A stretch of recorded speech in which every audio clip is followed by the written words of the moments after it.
Assalamualaikum warahmatullahi wabarakatuh. Selamat pagi dok. Sebelumnya perkenalkan saya Priscilla Alfitria Amanda Kakak dengan NPM 210010043. Di sini saya akan melakukan pembacaan hasil EKG yang abnormal. Baik, bismillahirrahmanirrahim. Saya akan membuka untuk pembacaan EKG pada hari ini. Baik, yang pertama-tama kita memastikan dari identitas pasien terlebih dahulu. Kita melihat dari nama pasien, yaitu di sini ada Tuan Y dengan usia 29 tahun, di mana dia itu datang ke IGD diantar oleh istrinya dengan keluhan rasa tidak nyaman di area dada sebelah kiri. Kemudian untuk jenis kelaminnya juga laki-laki. Kemudian ada tanggal pemeriksaan. Nah, untuk tanggal pemeriksaannya itu di tanggal 25 bulan 2 tahun 2021 pada jam 10.00 atau jam 10 pagi. Nah, di sini untuk identitasnya sudah sesuai. Kemudian selanjutnya kita melakukan pemeriksaan dari lead-nya. Apakah lead-nya itu sudah sesuai atau belum? Kita melihat dari semua lead-nya itu apakah ada AVR-nya sudah lengkap atau sudah sesuai AVL, AVF-nya sudah sesuai atau belum. Kemudian kita lihat juga dari lead prekordialnya. Lead prekordialnya itu dari V1 sampai V6. Baik, di sini sudah sesuai. Kemudian selanjutnya kita melihat dari lihat dari amplitudonya. Nah, di sini kita melihat untuk amplitudonya apakah sudah sesuai, di mana memenuhi yaitu pada 2 kotak besar. Nah, untuk amplitudonya ini sudah sesuai atau setara dengan 10 mm per milivolt. Atau untuk selanjutnya untuk kecepatannya itu kita melihat dari kecepatannya di mana di sini bisa kita lihat ini sudah sesuai juga, yaitu kurang lebih 25 mm per second. Kemudian untuk kita melihat dari regularitasnya. Nah, untuk regularitasnya di sini kita mengukur dari RKR. Kita mengukur dari RKR-nya. Nah, di sini kita melihat atau dari hasilnya itu untuk interval antara gelombang R-nya itu terlihat teratur. Kemudian untuk heart rate-nya di sini kita menghitung dari jumlah kotak besar antara 2 puncak R, terdapat sekitar 4 kotak.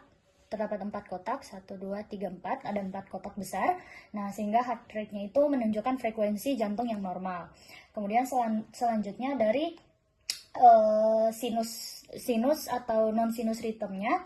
Nah, di sini kita melihat dari gelombang P-nya, dari gelombang P yang dimana apakah dia mendahului atau mengikuti dari gelombang QRS, berarti ritmenya itu ritme sinus. Nah, di sini gelombang P-nya itu mengikuti dari PQRS, maka ini gelombang sinus. Kemudian selanjutnya dari assessment atau P-wave-nya. Nah, untuk P-wave-nya itu dari konturnya terlebih dahulu. Nah, untuk kontur dan morfologinya, apakah gelombang P-nya itu tampak simetris atau normal atau tidak. Kemudian apakah terlihat adanya abnormalitas yang signifikan atau tidak. Kemudian selanjutnya untuk durasinya. Nah, di sini kita melihat sekitar 0,8 untuk durasinya, 0,08 hingga 0,11 detik. Di sini gelombang P-nya itu masih dalam batas normal. Kemudian selanjutnya untuk amplitudenya itu kurang dari sama dengan 2,5 mm di lead 2. Kemudian pada EKG ini gelombang P-nya itu masih tampak normal. Kemudian untuk pair intervalnya itu adalah jarak awal gelombang P, awal dari gelombang P hingga ke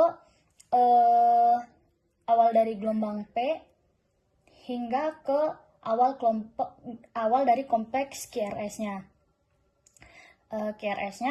Kemudian di sini untuk normalnya itu kurang lebih 0,12 hingga 0,20 detik. Oke, kemudian pada EKG ini didapati untuk PR intervalnya itu terlihat dalam kisaran normal, di mana adanya tanda-tanda dari blok jantung. Kemudian morfologi gelombang Q, kita lihat Q di sini bisa ditemukan di lead yang bisa dari lead 1 atau lead 2. Lalu ada juga dari AVL, lalu dari V5 dan juga V6-nya. Di sini ini tampak normal dan tidak terlihat adanya gelombang Q yang patologis. Nah, ini masih dalam amplitudo R. Kemudian di sini juga ditemukan untuk gelombang Q-nya itu terlihat lebih dalam dari 25% amplitudo R atau durasi lebih dari 0,4 detik. Yang ini bisa mengindikasikan juga infark dari miokard yang lama. Kemudian morfologi dari gelombang R, kita melihat morfologi gelombang R. Nah, di sini dari gelombang R-nya itu yang prekordial. Yang prekordialnya ini masih tampak di sini untuk prekordial V1 sampai V6-nya ini untuk gelombang R masih tampak normal. Kemudian untuk gelombang R akan bertambah tinggi, akan terlihat tinggi secara progresif di V1 dan juga V4. Ini akan terlihat lebih tinggi. Baik, kemudian di mana ini untuk hasilnya itu adanya perkembangan normal airwave progression.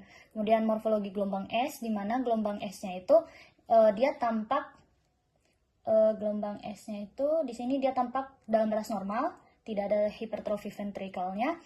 Kemudian untuk amplitudo R atau S di V1 dan V2 tidak menunjukkan adanya perubahan yang signifikan. Biasanya akan mengindikasikan adanya hipertrofi ventrikel kanan atau gangguan konduksi. Kemudian untuk durasi QRS-nya, durasi dari Q dan QRS-nya, di mana tampak di sini tampak sempit, yang merupakan ini adanya temuan dari yang indikasinya normal. Kemudian untuk durasi QRS adalah sekitar 0,08 hingga 0,10 detik. Jika kurang itu di saat normal. Kemudian untuk aksis dari QRS-nya itu di lead 1, dan juga di AVF-nya.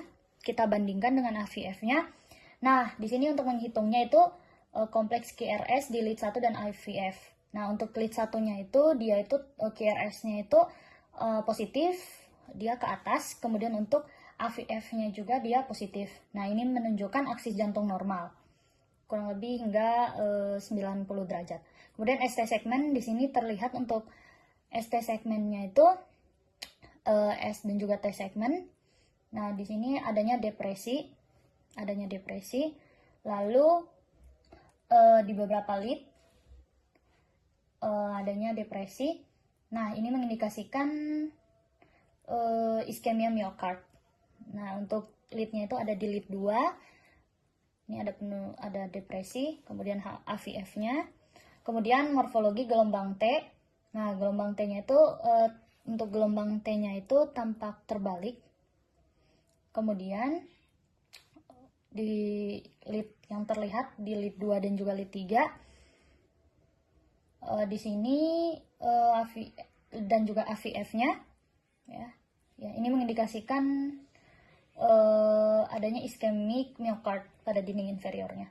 Kemudian untuk morfologi gelombang U, di sini tidak terlihat adanya gelombang U. Ini temuan normal. Kemudian QTc interval. Nah, di sini QTc intervalnya itu terlihat kisaran normal. Namun ya, di sini masih terlihat normal untuk QTc-nya. Lalu di sini kita akan menyimpulkan atau melakukan kesimpulan dari hasil temuan EKG yang sudah dilakukan. Nah, untuk tadi hasil temuannya itu ada indikasi adanya iskemia miokard inferior yang dimana terlihat dari depresi segmen segmen ST tadi, dan juga adanya inversi dari gelombang T-nya di lead inferior 2 dan juga 3 dan juga AVF. Kemudian untuk ritme sinusnya itu ditandai dengan gelombang P sebelum setiap QRS dan interval PR yang normal, dan juga frekuensi jantungnya itu normal tadi yang sudah ditemukan yaitu 75 BPM berdasarkan analisis dari RKR-nya. Kemudian untuk aksis jantungnya normal juga terlihat tadi di lead 1 yang dibandingkan lead 1 dan juga AVF-nya.